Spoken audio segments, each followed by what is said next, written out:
Today, what I wanted to share with you was the actual process of the line drawing that was used for the design of the scarf.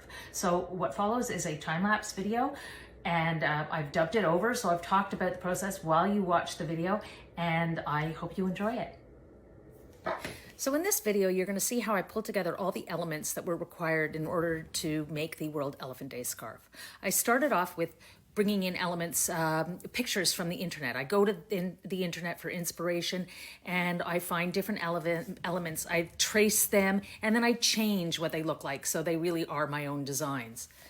You're going to see this elephant that we start with here is not the elephant that I finished with.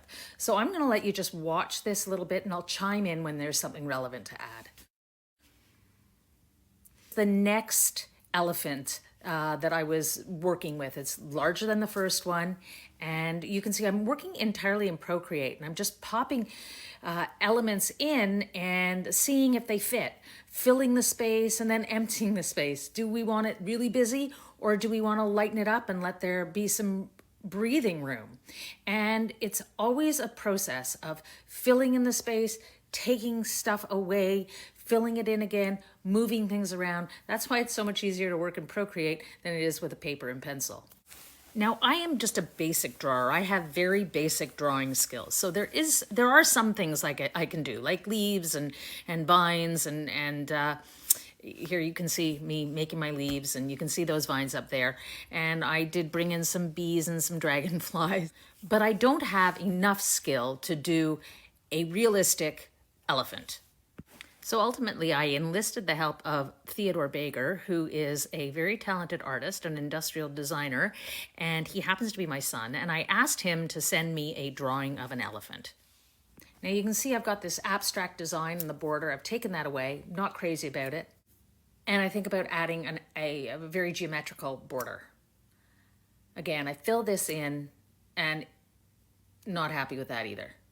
Everyone knows the quintessential image of the mama elephant leading the baby elephant around by the tail.